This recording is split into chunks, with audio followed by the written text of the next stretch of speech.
Meu nome é Ana Araújo, eu sou estudante do Campus Avançado São Miguel Paulista e o nome do meu projeto é uma análise interseccional da cobertura midiática do futebol de mulheres no Brasil. Para eu poder explicar um pouco mais, eu vou ir dissecando esse nome. Então, eu vou começar com análise interseccional. A interseccionalidade é um método de análise desenvolvido por Kimberlé Crenshaw, que é uma jurista negra estadunidense que participa ativamente do movimento negro e do movimento feminista negro nos Estados Unidos. Ela entendeu que só a perspectiva de gênero e só a perspectiva de raça não eram capazes de lidar com as necessidades das mulheres negras. E para isso, era necessário unir essas duas perspectivas e entender o que existia na sua intersecção. No nosso projeto, a gente vai usar gênero, raça e sexualidade para tentar entender um pouco mais de como a cobertura midiática vai lidar com o futebol de mulheres aqui no Brasil. Para representar a nossa cobertura midiática, nós escolhemos 4 portais. 3 deles são jornais online, em que a gente usou seus sites e suas redes sociais, e um deles é um campeonato estadual, em que a gente usou apenas suas redes sociais. Para definir o tempo em que a gente iria colher esses posts para fazer uma análise, a gente usou os próprios decretos da CBF. Então, o primeiro deles foi dia 16 de março desse ano, em que a CBF decretou que o futebol precisava parar por causa da pandemia, e dia 2 de setembro, é o nosso tempo final, que foi quando a CBF anunciou que tinha contratado 2 mulheres para fazerem a gestão do futebol de mulheres aqui no Brasil. E também a gente escolheu também essa data final porque o futebol já tinha retornado e a gente queria entender um pouco como é que seria esse retorno, né, ao campo.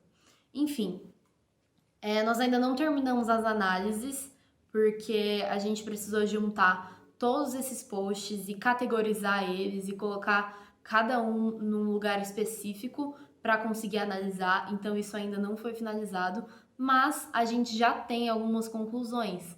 A principal delas é que gênero é um assunto muito tratado em todos os portais. Em alguns mais, né, em outros menos, mas em todos eles gênero aparece, enquanto raça e sexualidade é bem diferente. Quando a gente vai falar de raça, existem algumas postagens, existem algumas referências, mas é tudo muito superficial e é tudo muito isolado, assim. Em contrapartida, quando a gente vai falar de sexualidade, basicamente não existe. Existe um apagamento muito grande da população LGBTQIA+, dentro do futebol de mulheres. E quem participa, quem acompanha, né, esse universo, sabe que muitas das jogadoras se identificam como mulheres lésbicas, se identificam como mulheres bissexuais, mas isso não aparece quando a gente está olhando as reportagens. Isso simplesmente é esquecido. E quando a gente entende que a interseccionalidade é importante e deve ser utilizada, você sabe que a vivência de uma mulher hétero e de uma mulher LGBT vai ser diferente. Isso não pode ser tratado como igual. Esse foi um pouco do nosso projeto. A gente ainda vai falar bastante sobre a história do futebol feminino aqui no Brasil.